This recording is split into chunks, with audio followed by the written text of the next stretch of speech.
Bismillahirrahmanirrahim.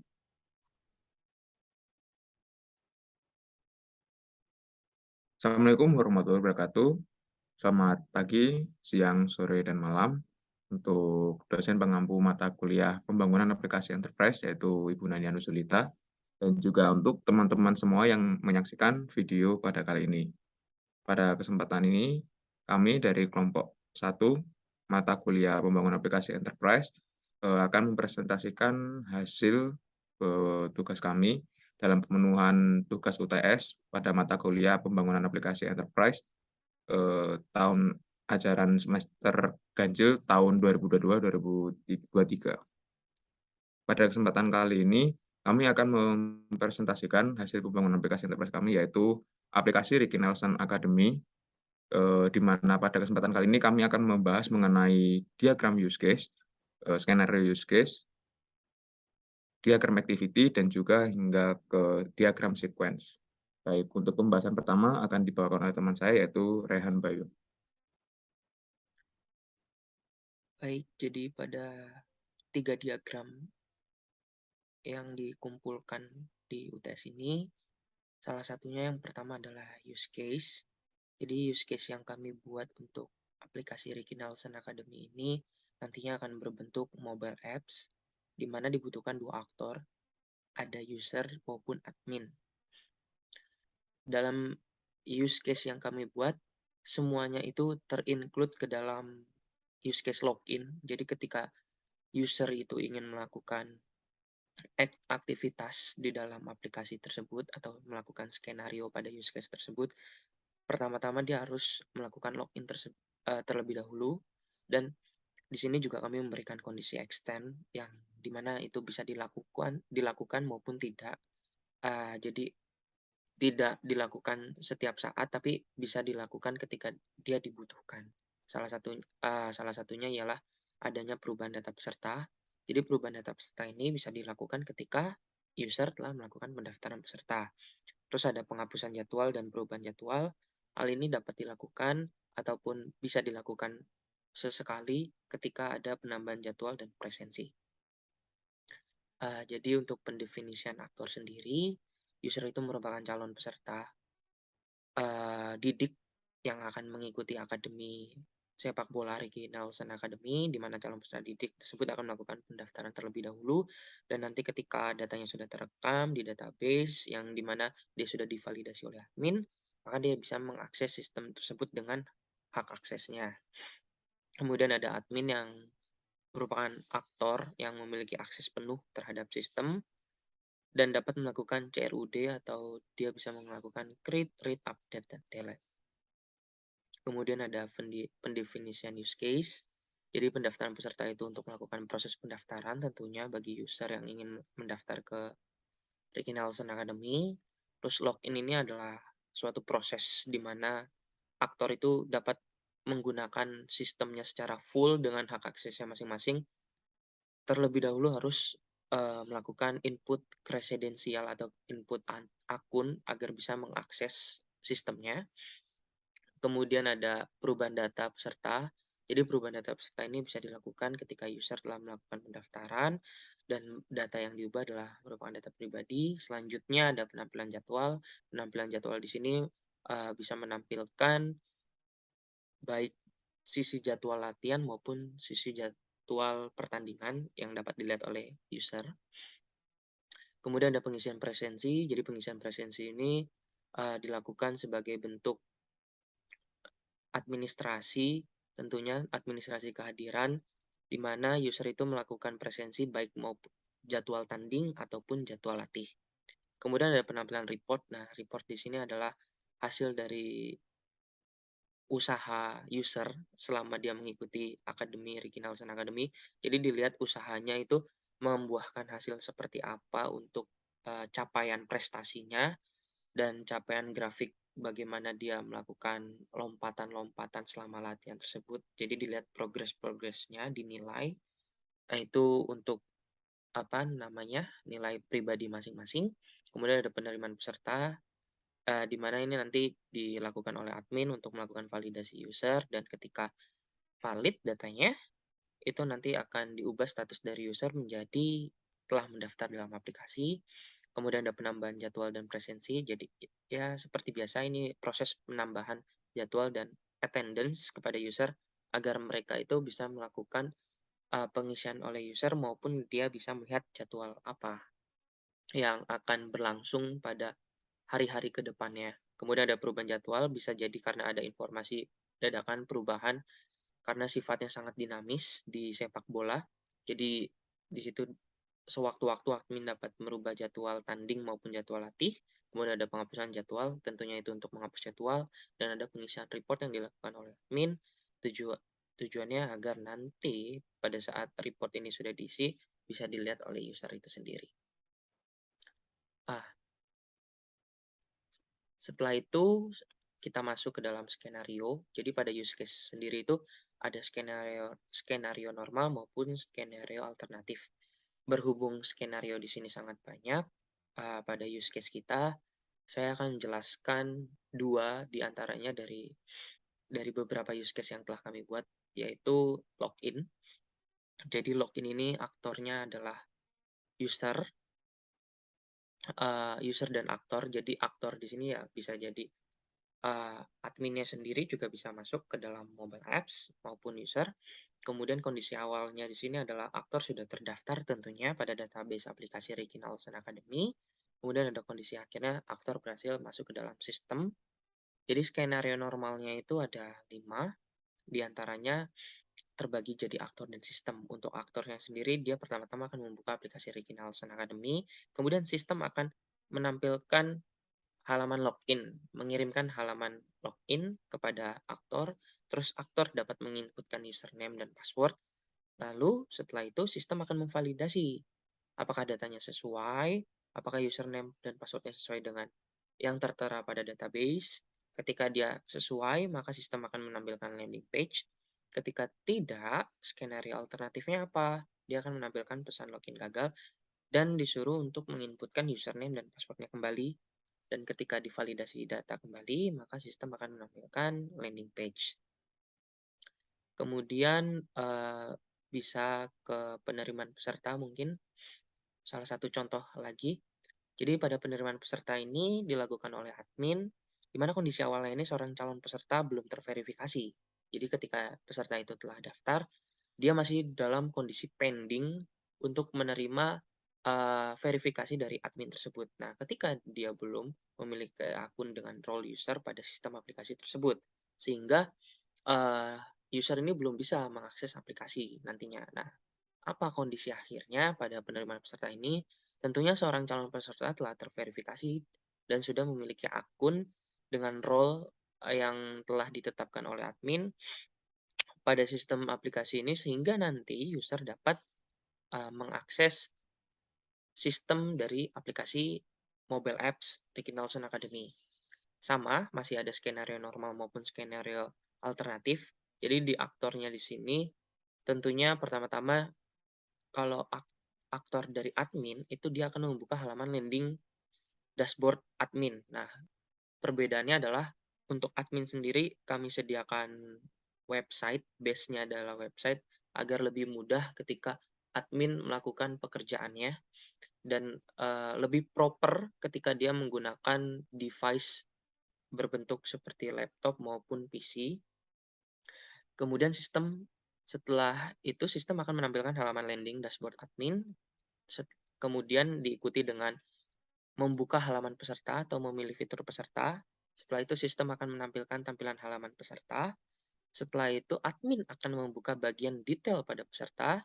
Kemudian sistem akan menampilkan halaman detail pada salah satu data peserta, didik gitu, calon peserta didik maksud saya. Di sini kemudian,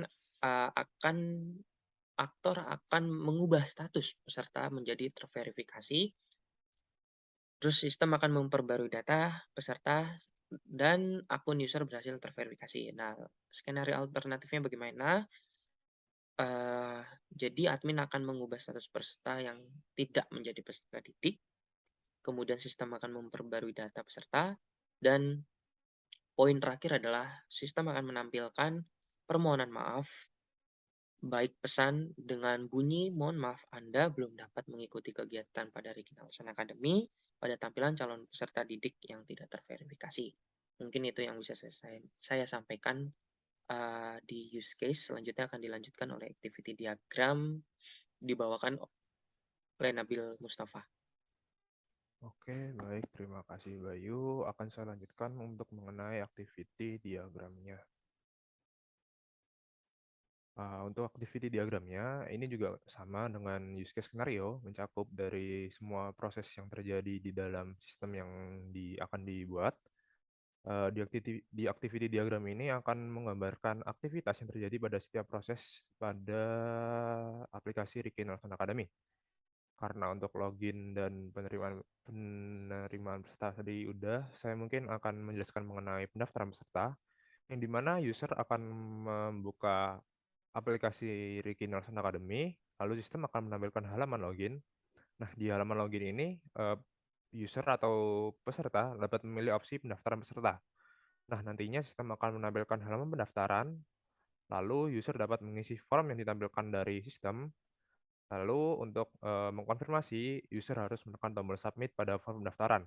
Jika datanya valid, maka dia akan mendapatkan halaman login dan proses berakhir. Jika tidak, maka user perlu melakukan input kembali kepada form pendaftarannya. Lalu mungkin untuk proses selanjutnya ada perubahan data peserta, di mana ini aktivitasnya dilakukan oleh user untuk mengubah data pribadinya. Yang pertama, sistem akan menampilkan halaman utama. Nah, pada halaman utama ini, user atau peserta dapat memilih menu edit profil, di mana pada menu edit profil nanti akan ditampilkan halaman edit profil oleh sistem. Nah, pada bagian ini, sistem akan menampilkan form dan user atau peserta dapat mengisi form data diri yang ingin diubah. Jika data diri yang diinputkan sudah benar, maka user dapat menekan tombol simpan. Nah, di sini sistem akan mengecek lagi apakah data yang diinputkan telah valid. Jika tidak, maka user perlu melakukan input kembali pada form yang ingin diubah. Jika sudah valid, maka sistem dapat menampilkan pesan data diri telah berhasil diubah.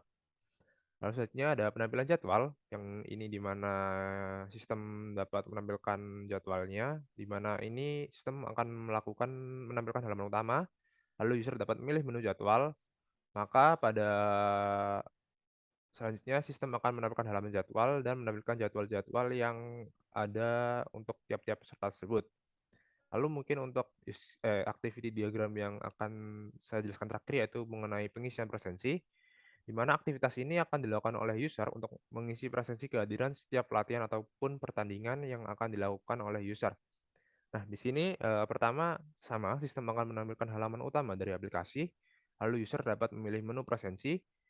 Saat menekan menu presensi, maka sistem akan menampilkan halaman presensi. Setelah itu, sistem dapat menampilkan presensi-presensi yang tersedia kepada user tersebut. Nah, di user ini, user dapat memilih presensi yang belum terisi. Nah, ketika presensi tersebut ditekan, maka sistem akan melakukan radio button terkait jadwal tersebut. Nah, radio button tersebut dapat dipilih untuk user untuk mengisi status dari presensinya. Ketika statusnya sudah dipilih, maka user dapat menekan tombol simpan dan sistem akan menampilkan pesan presensi telah dicatat. Mungkin selanjutnya untuk sekuensi diagram akan dijelaskan oleh teman saya, Rakian Krisna. Baik, terima kasih Nabil. Berikutnya akan saya bahas mengenai sequence diagram. Sebelumnya untuk membahas sequence diagram lebih lanjut, akan saya jelaskan terkait legend atau apa saja yang ada di sequence diagram itu sendiri. Yang pertama, terdapat icon aktor untuk mendefinisikan aktor siapa yang terlibat di dalam sistem. Yang berikutnya terdapat boundary, di mana boundary ini mewakili interface atau tampilan dari laman suatu aplikasi atau sistem itu sendiri. Yang berikutnya terdapat kontrol, di mana fungsi kontrol ini seperti layaknya kontrol pada konsep MVC. Dan yang berikutnya terdapat entity atau entitas, di mana entity ini merepresentasikan suatu perekodan data atau bisa disebut sebagai database seperti itu. Jadi untuk sequence diagram yang akan kami jelaskan mungkin tidak akan kami jelaskan keseluruhan, hanya sebatas gambaran umum saja bagaimana sequence diagram pada sistem aplikasi yang kami bangun. Jadi seperti yang telah dijelaskan oleh dua teman saya, Baik yang pertama kita bahas adalah mengenai sequence diagram pada aktivitas login pada admin. Karena seperti yang dijelaskan, login ini sendiri tergantung dari role. Jadi ada role admin dan juga ada role sebagai user. Untuk admin, aktivitas login ini dilakukan pada website dashboard di mana admin akan mengakses website Reginaldson Academy untuk mengisikan segala kegiatan dan pekerjaannya. Karena untuk proses tersebut ditemukan bahwa best practice-nya adalah menggunakan platform website seperti itu. Jadi di sini terdapat aktor yaitu admin dan juga boundary landing page pada website, lalu terdapat kontrol login dan juga ada boundary halaman dashboard website, lalu juga terdapat entity yaitu mengenai data dari user atau data peserta itu sendiri. Jadi seperti proses pada skenario dan juga pada activity diagram. Jadi prosesnya yaitu diawali dengan ketika admin membuka halaman dashboard website Reginaldson Academy dan menginputkan beberapa masukan, baik itu username atau password, lalu sistem akan mengelola inputan user tersebut dan juga memvalidasinya melalui database, dan juga nanti pada endingnya yaitu sistem berhasil menampilkan halaman login page atau juga dashboard website pada halaman website tersebut sehingga admin bisa mengaksesnya. Mungkin yang berikutnya itu ada proses login pada user, di mana user ini akan login pada aplikasi, yaitu dengan tahapan yang pertama user akan membuka aplikasi Reginaldson Academy dan juga menginputkan username dan passwordnya. Lalu dari boundary login page ini akan di-query-kan oleh kontrol login dengan mengirimkan inputan dan memvalidasi username dan password pada database. Jika sudah, maka sistem akan merespon atau memberikan feedback, yaitu dengan dua opsi, yaitu apakah data yang diinputkan benar atau yang salah, atau benar atau salah. Jika benar, maka halaman landing page akan ditampilkan kepada user, dan apabila data tidak sesuai, maka sistem akan memberikan informasi bahwa pesan login gagal.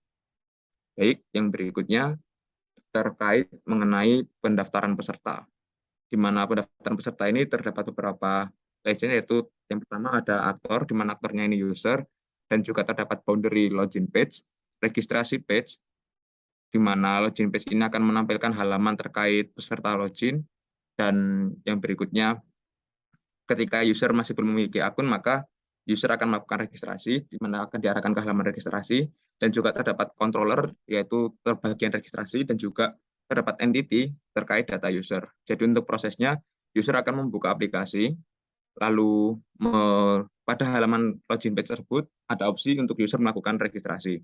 Sehingga user menekan tombol registrasi dan diarahkan oleh controller menuju ke halaman registrasi. Pada halaman registrasi ini, user mengisikan inputan data-data untuk melakukan registrasi.